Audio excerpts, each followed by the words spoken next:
Well, good morning, everyone, and welcome to Between the Horns, as always, presented by your Southern California Toyota dealers, proud partner of the LA Rams, the NFC champion Los Angeles Rams. I'm JB Long, and I'm stoked about our group today. As always, we've got Maurice Jones, Drew DeMarco Farr, and a special guest, Steve Weish from NFL Network. We'll introduce them one at a time and get their opening comments. MJD, let's start with you. How are you midweek? Thank goodness there's a gap between the championship weekend and the Super Bowl. I can't believe it's Wednesday already. Listen, JB, I think I just went to sleep probably like 20 minutes ago and I had to wake up. I've been riding such a high. It was a crazy game. And the fact that I had to fly back from LA back to the Bay Area with all these Niner fans made it that much more special. So I definitely am. I'm still thriving off the game. I need a couple more days, another 48 hours before I can get back to, level, and we can start really breaking down the Cincinnati Bengals. Well, my x-rays on my ribs following a bear hug from DeMarco on Sunday night were negative. I'll be listed as questionable, but should be good to go for the Super Bowl. DeMarco, have you come back down to earth yet? No, it wasn't that bad, was it? I was excited, man. I'll take it every time. Seeing these guys in the middle of the field on the podium was awesome, but I keep going back to that last play, guys, watching Aaron Donald. The biggest play of his life, and Garoppolo wasn't getting away. Garoppolo, biggest play of his life, and he couldn't get away. That's what it's all about. So I guess I was still carrying that upstairs when I saw you, but just awesome. Beating your rivals, number one, sending them home, and then qualifying for a Super Bowl in your own house. It don't get any better than that. And Steve was on the field post-game. He was talking to the biggest names on the Rams roster, including Aaron Donald. What have the last 48 to 72 hours been like for you, Steve? Well, look, it's been busy. I'm covering all kind of NFL news, but when it comes to the Rams, what I really am taking out of not just that great win against the 49ers, but last week against Tampa Bay is Matthew Stafford.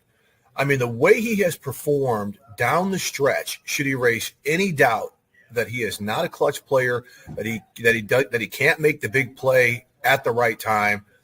Some of the throws that he made to Kupp and Odell Beckham, the sideline catch to Odell Beckham after the dropped interception, that pass was just absolutely incredible.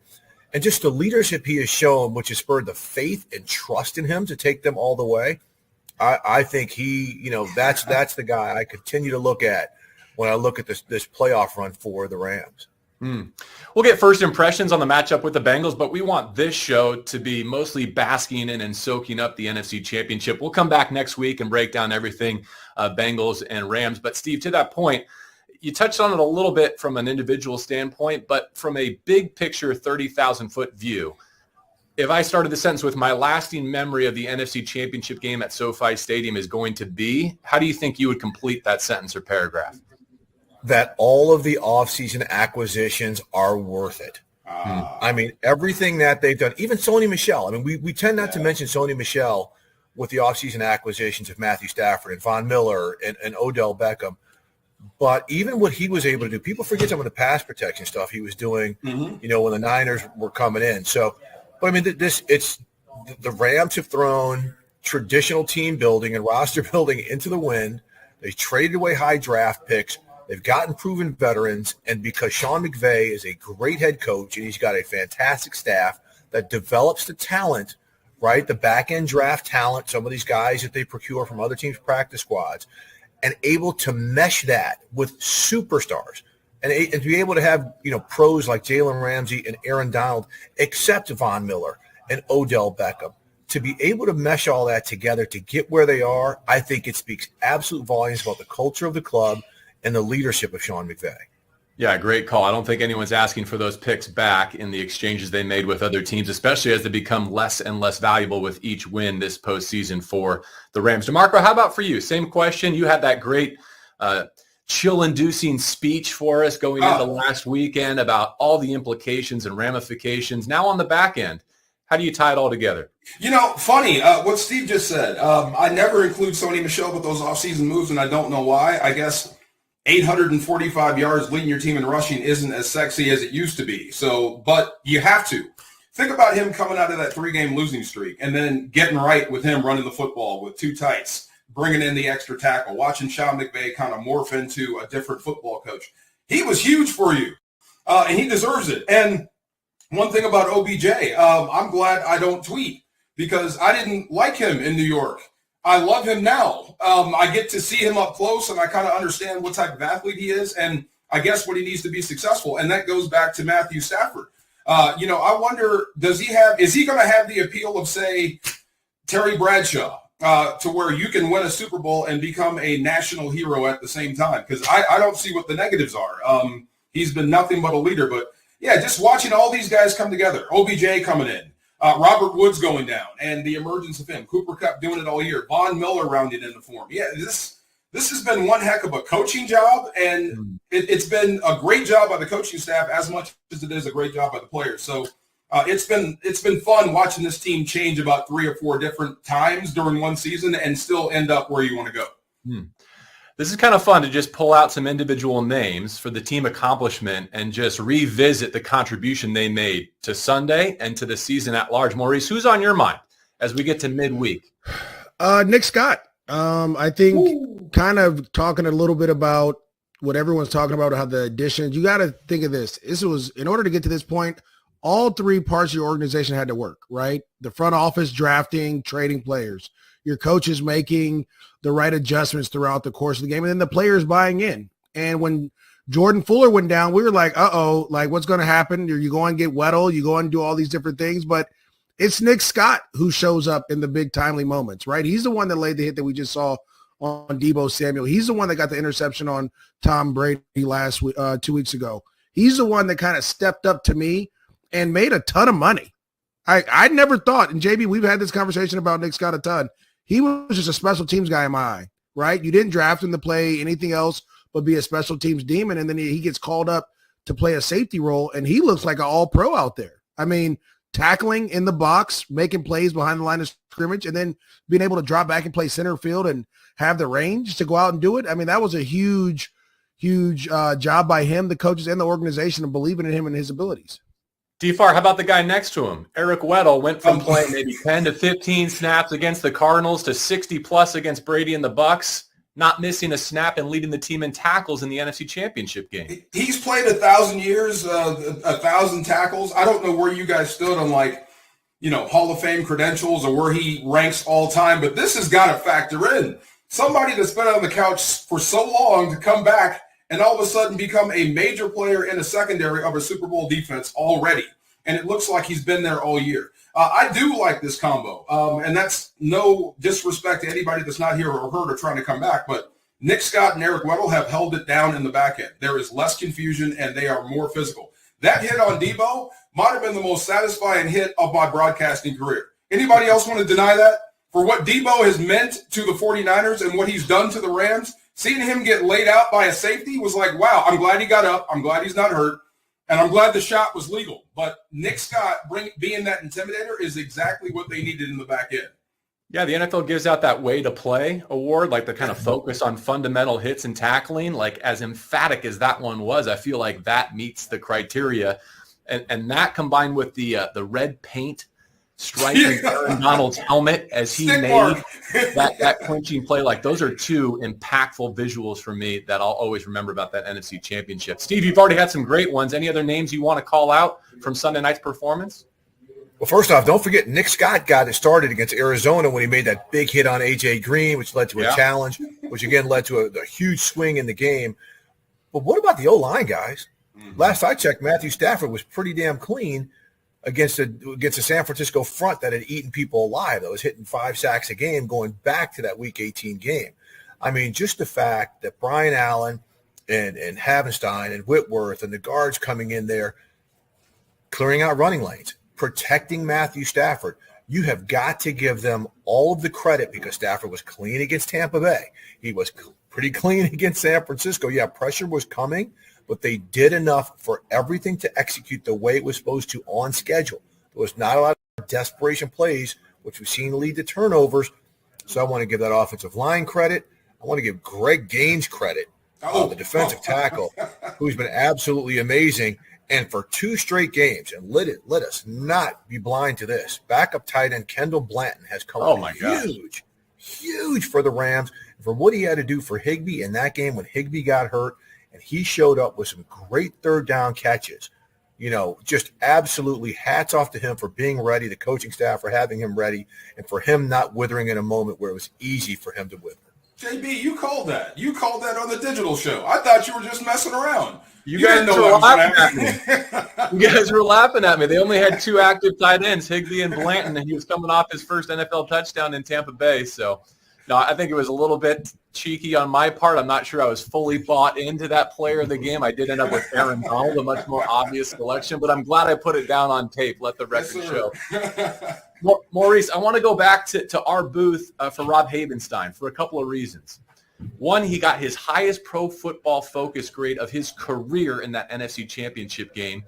But as good as his pass pro was, as much as he was a road grader in the running game, the tackle he made on Jimmy Ward on that goal line, did it look to you like it looked to me like that might have gone for 6 the other way if he doesn't make that play?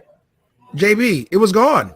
He was gone. I think that's the one thing that I've always get nervous about when you throw the ball down the field and it gets intercepted because everyone's down there. And then all you have are 5 offensive linemen who aren't the greatest in space, right? Especially against a guy like Jimmy Ward. So there was some big plays in this game. And, I hear all the Niners fans talk about Tart's drop and, oh, what if this happened or what if that? Well, what if Havenstein misses that tackle and Jimmy Ward goes down the field? That's tough to come back from. And so I think you're exactly right when you say that tackle was huge. But also this, I think he gave up 1 sack to Bosa, if I correct me, but it wasn't his fault. It was pressure coming off the left side. Stafford slides closer towards him.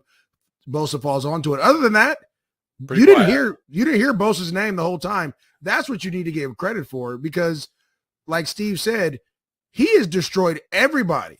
Starting in that Week 18 matchup, just going right down the line on all the top tackles, and that offensive line stood up. And then, great tackle by him again. I hope they get an award in their offensive line room for giving great tackles by offensive linemen or something. Because no doubt. He might be the MVP.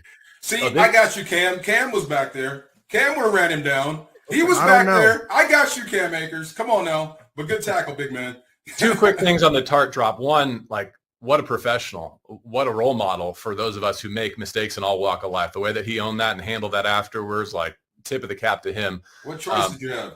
But I don't want to hear any of that from San Francisco forevermore, though. This is not the show for that because Jalen Ramsey could have had 2 picks and a pick six. We wouldn't be having this conversation. Fred Warner could have had a personal foul on a blind shot. Wow. Your whole shot on Matthew Stafford. What's gotten into him? OBJ got some cheap shots early on that weren't flagged. So anyways, not the time and place. 2 more quick ones I want to finish with. DeMarco, you've been tracking A'Shaun Robinson for 2 years now. I thought that was one of his finest performances. Yeah, I was talking to Sebastian Joseph Day before the game about him and just how he's passing on what he knows about playing the 49ers to A'Shaun. And just a great conversation. And his strengths as a defensive lineman, his hand strength is unmatched from what I hear. And that's funny when you consider Aaron Donald was standing right next to him. But A'Shaun's attitude, the way he's played, the way he's accepted the role, like you said, he has been so tough against the run for about the last 2 months. Really, I mean, when you watch that tape, he really stands out against the run. He refuses to move. He's throwing bodies. Leonard Floyd as well. We didn't talk enough about him bringing it off the edge. It wasn't pretty, but it was effective. He's dropping tackles in Jimmy Garoppolo's lap on passing down. So that physical stuff outside of the skill was just tremendous. So I'm glad you mentioned Greg Gaines. Even Troy Reeder. We said he had to be all over the place against San Francisco, and he was pretty much. Just the entire defense, the way they played and how physical they were and how they rallied the troops. Watching Aaron Donald yell at his guys on defense. You've seen it on that video. Watching it in real time with the veins popping out of his neck, and he is going eye to eye to eye, and he didn't miss a soul. That defense was playing possessed. There was no way they were getting out of that game without winning it. It was just great to watch. And Von Miller, who's the highest graded defender in the entire postseason, according to PFF, has played a large role in bringing out that vocal leadership side of Aaron Donald. So kudos to him as well. I'll finish with Traven Howard, who finished the game. And I remember speaking to Traven about his knee injury going into the season a couple of years ago, and he was in line to be the next Corey Littleton. He was supposed to be that next off-ball linebacker. Instead, had it taken all away from him seemingly, and he was crying in his car, calling his loved ones. What a comeback for him to finish that way. He's got a part of Rams lore forevermore. All right, let's get to the Super Bowl matchup. don't need to break it down or dissect it quite yet. But Steve, I'd be curious from your league-wide perspective, how do we feel about Bengals and Rams at SoFi Stadium in Super Bowl 56?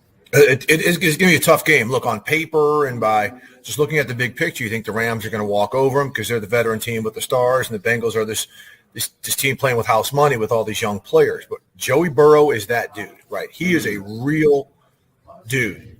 All their wide receivers, from Tyler Boyd to T. Higgins to Jamar Chase, are lethal. But it's a long line of scrimmage. We've seen it all postseason. And that's where the Bengals defensively are no joke. Trey Hendrickson has probably been the best offseason acquisition any team has made, their pass rusher, against the Rams defense. We could say everything we want about the Bengals offensive line. The Chiefs weren't getting to Joey Burrow that game. It's going to be a different story with what the Rams do. But I think that's really going to be the telltale. I would expect the Rams to win this, but with what we've seen from the Bengals this postseason and the teams they've gone through to get here, this is not a walkover by any means. This should be a very, very entertaining game. Yeah, you hold Patrick Mahomes to 3 in the second half in overtime at his place and beat him twice down the stretch. That's nothing to look over. MJD, have you decided which offensive coordinator job you want? Because with Zach Taylor going against Sean McVay, everybody's getting hired. I assume you're getting offers. I don't know, man. I know we're going to talk. I know Steve's going to talk about that on NFL Network, but shoot, if you want a piece of the Rams, come call me. Hey, I'm available. I only work Tuesdays and Thursdays though. Monday, Wednesday, Friday, I got kid stuff. So, no, listen, this is the thing. There's a reason that you're seeing Sean McVay's staff poached, right? There's a reason that Matt LaFleur's had success in Green Bay. There's a reason Zach Taylor's had success. And Steve hit it right on the head. It's about the quarterback position. And those guys have found guys that can perform at a high level. I go back to this. When I look at this game, Joe Burrow got sacked 9 times against the Tennessee Titans, a defense that and when I say we, the Rams struggled against, right? And still found a way to win. That should scare you enough. That should be like, okay, that should scare us enough. So you definitely have your hands full. They went through the ringer as well, right? They had to go to Tennessee. They had to go to Kansas City and win against probably the hottest team in the playoffs at the time, and they found a way to do it. But this is the thing, and when you look at this game, it hasn't been easy for the Rams either, right? You had to ungoat the GOAT. You had to make him retire, which you did, right? You had to go against a team that you've lost to 6 times in a row. You had to beat a division foe at home early. Very similar, I guess, storylines throughout the playoffs. The key is this, though, the experience of it. I know Joe Burrow's won a national title. I know Matthew Stafford is his first time. Both guys it's their first time in Super Bowls. Who's willing or who's able to really bring their heart rate down and stay calm in those moments are going to be the reason that either team wins. DeMarco, it feels like a legacy Super Bowl 56 for lots of different Rams. Who's at the top of that list for you in terms of cementing their legacy with the championship? Oh, AD, number one. The best defensive player in the game, arguably the best player, puts a ring on. I mean, he's going in anyway. You know that. Even the Hall of Famers say it. Matthew Stafford, I guess, can change perception, like we said earlier, if he puts a ring on it and gets through Cincinnati. And think about this. It's not Tampa. That's not the defending champs. Think of all the stuff this team has gone through. It's San Francisco. You just went through that. And now all that's standing in your way for immortality, for being a legend for life, is Cincinnati. Respect them, but play loose and have fun and go out and win this thing. Same with Andrew Whitworth. We talked about his longevity plus a ring. That's going to change things. Eric Weddle, we just said. I don't know how many points or where he is or where he stands and all that, but think about that. When they talk about his life or his career 10 years from now, and they mentioned he was off and then came back and helped and won, it changes a lot for a lot of people. So Sean McVay, too, finally getting over the hump. I respect the culture. I hate the fact that he's on offense. Maurice, what you were just talking about, all these young geniuses are torturing my side of the football, and I can't stand it. But I respect the culture Sean McVay has implemented here and how he keeps it at a certain level. This is not easy to do. So Les Snead, everybody that's been involved with this football team trying to get it to Atlanta and then back to the Super Bowl, and here you are. So it changes a lot if you can get this done. I think Jalen Ramsey, real quick. I think Jalen Ramsey, if he gets that ring, because we see him all the time. He's the best DB in the NFL, not just corner. He's the best DB in the NFL. But if he gets that ring, that is a significant career changer because he's the one player that you just mentioned who's in his ultra prime of his career. So I think that he needed to add him to that list as well. Does this reset Weddle's clock? I guess it does, right? His Hall of Fame clock in a very good way. Yeah, I guess so. Yeah, changes something. He was at 2 years. He's back to the ground floor. Wow. Whitworth against the Bengals, though. I mean, you cannot write a richer script than that.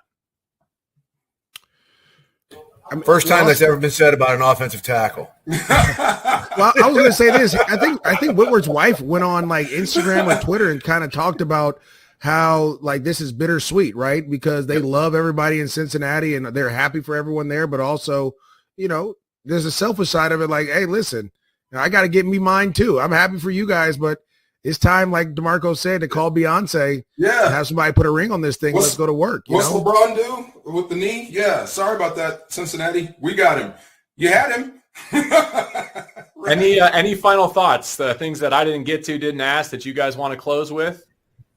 I highly recommend being a champion. One of the things I loved when it was over and watching the team run onto the field as they qualified for the Super Bowl was watching the staff. Sophie, who we know, logistics is not easy in the National Football League. It was twice as hard the last 2 seasons. She about collapsed in tears. This is a journey, man. Getting there is Dick Vermeil always told us, remember the journey. The game is great, but remember how we got here.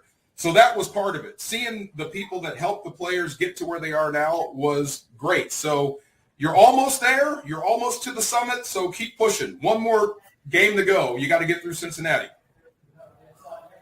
My whole thing is this.